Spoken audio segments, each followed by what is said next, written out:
Welcome back, Rich Nation. My name is AJ, and today we're going to be continuing Jujutsu Kaisen, episode 23. We have one last episode left.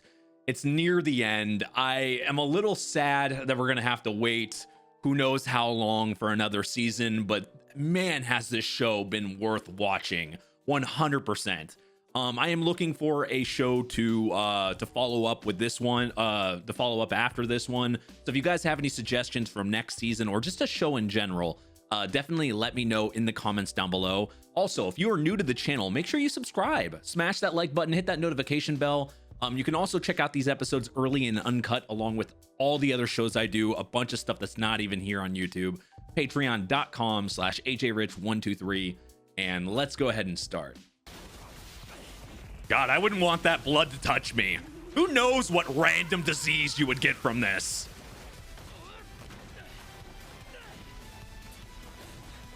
One thing that's super, like, ridiculously good in this show, the fight scenes are amazing. Yeah, don't touch it. Oh, God. It's like a Diglett inside pimples. God, I love the music with this. That's what I said last episode. Except it's a really fucked up version of whack-a-mole. So that's why it's having to use all these things.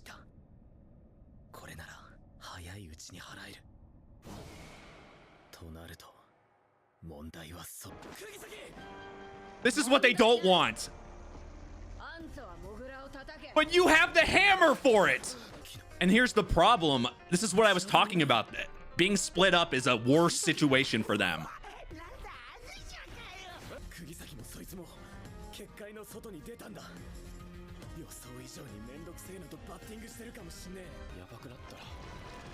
I don't like it. I know he's confident, but what the fuck? Is he from JoJo? What the hell?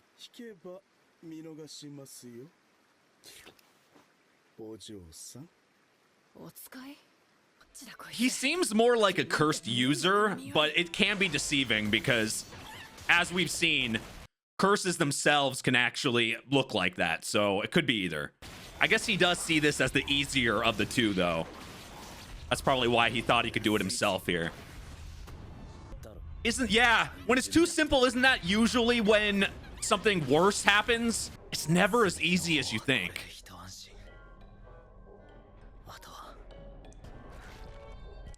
Oh, God.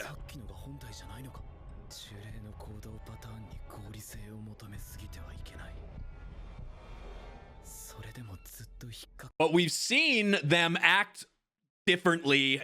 He says you're not supposed to think about that, but everything has seemed and pointed to the direction of you should be looking at their behavioral patterns and telling what they're doing, because all these, at least the higher up curses we've seen, have motives, have reasons for doing things, and even some of the other ones are being directed by a stronger curse.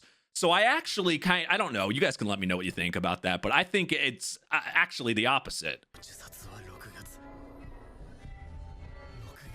That was the same time. Oh fuck, it's that one from the beginning of the show. What the fuck is happening?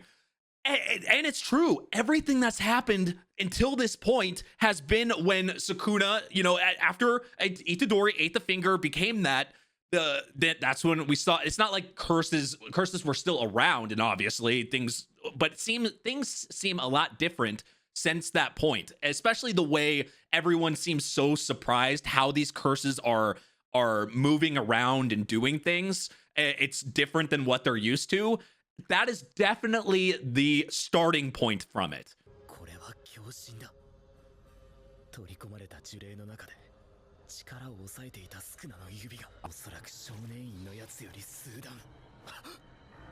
Okay, so it's not the same one. And they had a ton of issues with the original one. flashback training or something.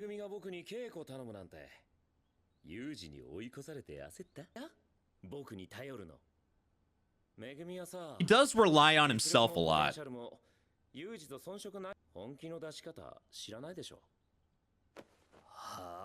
A lot of people don't, though. But that's why you have a teacher and a trainer to bring it out.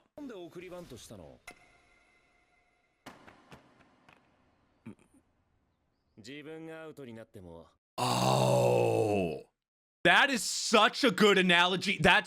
They're saying Megumi always goes for the sacrifice. He's willing to give up himself to help his teammates and help people out. That's the way he thinks. And when you fight like that, it's not necessarily a winning combo, especially when you're on a 1v1. Itadori, it's not like they don't protect people as well, but their first thing is to go all out. Their first priority is to beat what's in front of them. Megumi is thinking about a ton of things around him all at once, which can be good. That's why I said he's very intelligent and very a smart thinker, and he analyzes and strategizes. But when you're the fighter, when you're the person that has to be the one to do the fighting, it's not necessarily the best case scenario there when you have something in front of you. You can't be willing to sacrifice yourself at all times.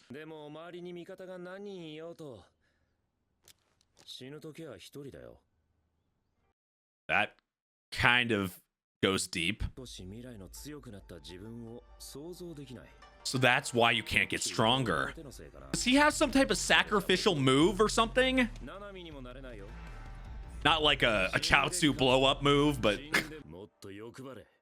he needs to. That's how you pull your strength out. That's what he was missing. Who knew that was his weakness?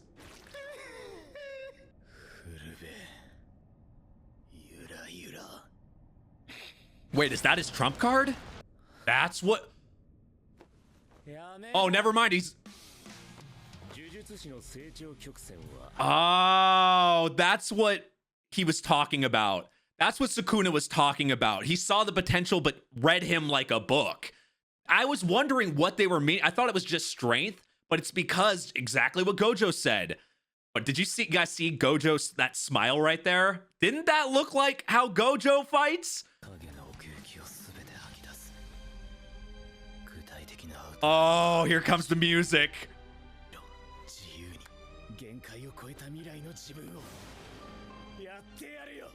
Now that's all he needed, was a little push. That's it. Oh, god damn! It's getting fucking dark in here. All he needed was a little mix of crazy to fuck some shit up. That's what Megumi was missing. He needs the crazy. Embrace the fucking crazy. Holy shit. Oh, here we go. Who knew what a little pep talk can do?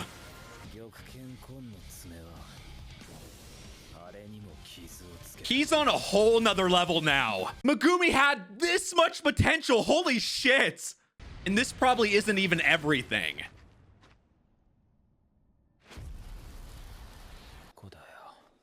So that used everything. He can't hold anything anymore. Holy shit. Who knew just a little bit of a push could move Megumi like that, though? Like, just one little thing, just like he said, just one thing can completely change a person. One little thing in your perspective, or one little thing in the way you think, can change how you fight, change how you look at things. And this went, god damn, Gojo really is a perfect teacher for Itadori and Megumi and all them. Oh shit. That used everything though.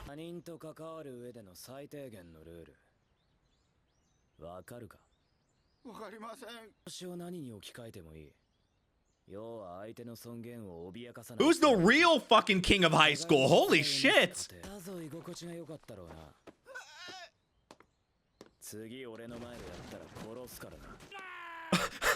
So that's what he was doing as a kid.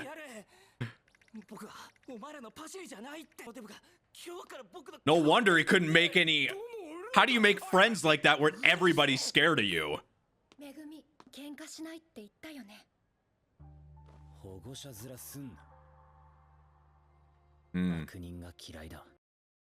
To a point where he'll look like the bad guy. Wow. So everyone, good or bad, is not a good thing to him. No wonder. His way of thinking just doesn't work here.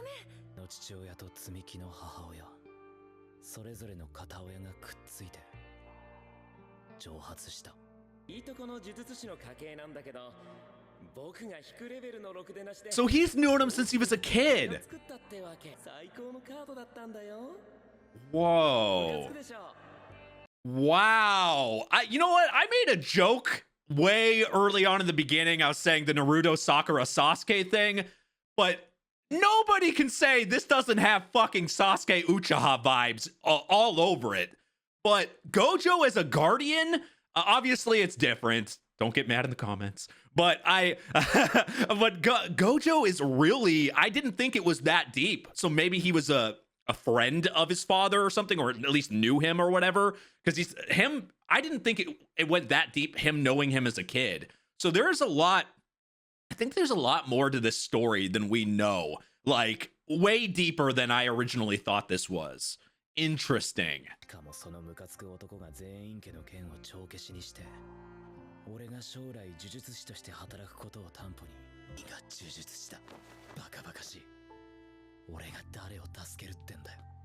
He really was a lot different.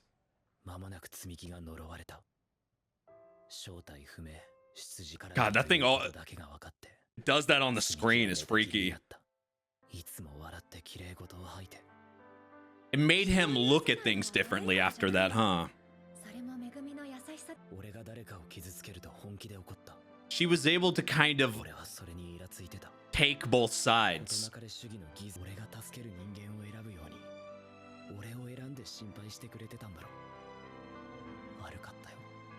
And that's, you grow, you learn over experiences.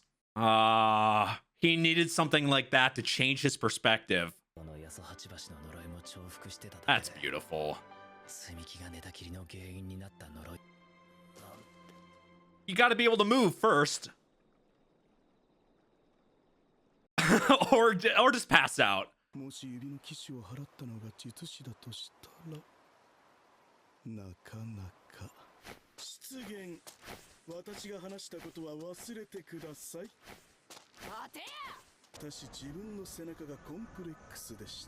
What? What do you got? A zit on your back? Oh god! Oh god! Oh god! It's like it's a fucking mutated face on his back. It's like he's got a mutated, unfortunate twin.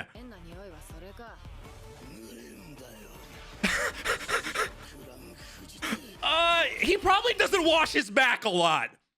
That's how you get that nasty smell. Would you want to wash that and get your fucking hand bit?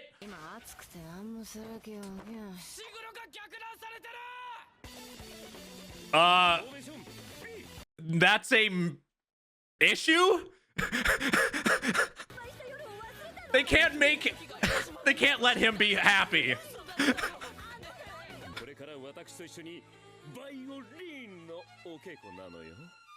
What?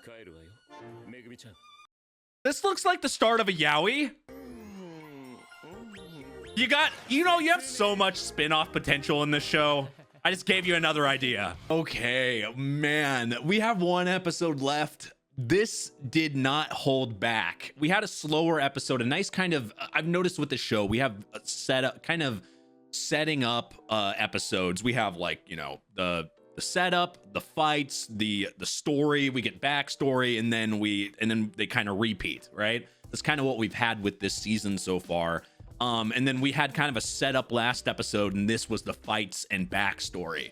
And this one did not disappoint. Megumi is a character I've been saying that was very mysterious. I really wanted to know. I knew he was a smart guy. I knew he he really dissected situations and thought about different scenarios, and that's how he fought and how he strategized. I didn't think of it as a weakness, though. I didn't think of it at all as a weakness, the way he thought.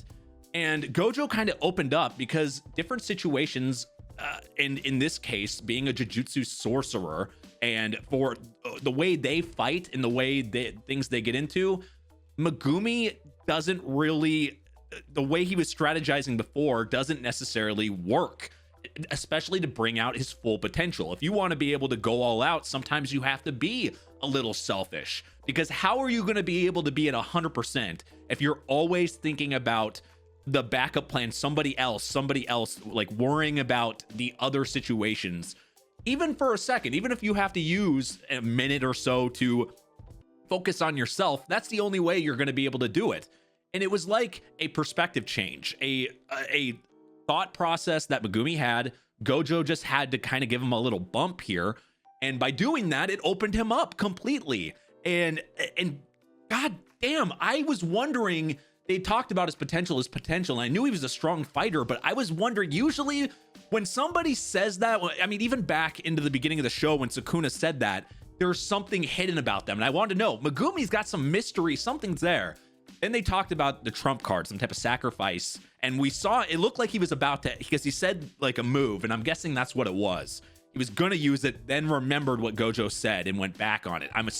You guys let me know if I'm wrong there, but that's what it looked like to me. It looked like he was going to use a move and went off of it and then did something else because he remembered the thinking, he remembered the training. I also wondered why he acted the way, they were talking about him being a bully in school. Now that part makes a lot more sense as well. His way of thinking, it's just when you grow up, I mean, of course, everybody changes as they grow up and as they mature. But what the catalyst for Megumi's was his sister. What happened to his sister? Sometimes you need a dramatic event to kind of wake up, to wake you up in the way, even if you think you are right 100%, sometimes you have to kind of open your mind and think about, what am I doing wrong here? Why am I alone? Why am I by myself? And his sister kind of awakened him to that. And he noticed after she got hurt that she was always, even though it looked like she wasn't on his side, she really was, but she was always thinking about other people at the same time as well. She was able to do both and just be, I didn't think his thinking was, I don't like the good person because of this reason. I don't like the bad person because of this reason. I didn't think it was to that extreme, but holy shit, it was. And it's, I don't know. I already had a pretty high respect for Megumi, but oh man, I knew I was going to like his character. And that's why I was begging for more information about him, because he seemed to have the least out of the main characters. He seemed to have the least love given to him, in the sense of, because we've gotten so much Itadori, though I like the characters they focus on here, though, even the supporting characters, because they all have like this depth to them and actually like really good backstories and motives. And Megumi being one of the main characters, that's like definitely, I think that applies to him as well. But yeah, this episode was great. I knew we were going to get into some fights. It was obvious they'd gotten there, they're together. But yeah, he was worrying about everybody else. Now, my issue was when they were getting split up like that, I actually thought it was going to get worse before it got better. I was having really bad vibes. Did anybody else have bad vibes here? Like there was going to be a situation like we got from episode, what was it, 4 or 5? Because it felt very similar. No Gojo anywhere near. They're together. They're fighting a situation. It's not like they're necessarily as new as they were, but they've gotten stronger, but it still seemed like a really bad situation. I was thinking maybe some bad things were going to happen, but it looks like it actually turned out a lot better. And Megumi got rewarded 1,000 times by unlocking this potential that he's always had. It's like him and Itadori really, and I like that. That means it's not this one of the characters is ultimate strong compared to the others. Like Megumi does have that potential. Actually, all of them really have this strength potential. I feel even though Itadori has Sukuna, it's not the same. It's not like to me, this is my way of thinking. because Sukuna doesn't work with him and it actually works as kind of a disadvantage a lot of the time, I think Itadori still has to kind of work really hard, and he's still kind of stunted because of that. So I don't think he's ultimate strong because he has Sukuna. I don't even group them together as him having that power, because I feel like he has to do everything kind of himself, but with this disadvantage of having someone inside of him as well. But Megumi, with this potential, that's why I feel them as equals, and a lot of the characters as equally strong and with equal potential. Anyway, I've kind of rambled for a while, but I thought this episode was really worth the conversation here and worth the thinking. You guys tell me what you thought about Megumi's situation and and kind of the way he was thinking. I really enjoyed this episode. If you guys are new to the channel, make sure you subscribe, smash that like button, hit that notification bell. You can also check out the Patreon if you want to watch these episodes early and uncut over on patreon.com/ajrich123. Also, I'm looking for a new show to take over for this one. I haven't figured out if I want to do a show from next season or just put another show in general. I'm kind of figuring that out right now. You guys let me know any suggestions. Feel free to leave them in the comments. I'm going to be doing a stream. Go follow me on Twitch. I know I haven't done one in forever, but I'm going to be doing a Twitch stream sometime next week. I'll let you guys know in the community post once I know for sure, but go join the follow the Twitch. I'll be streaming on there a bunch of the trailers from next season and kind of figuring out what I want to do. So it'll be nice, fun couple hour stream. But anyway, thank you for watching, and I will see you guys next time. Bye-bye.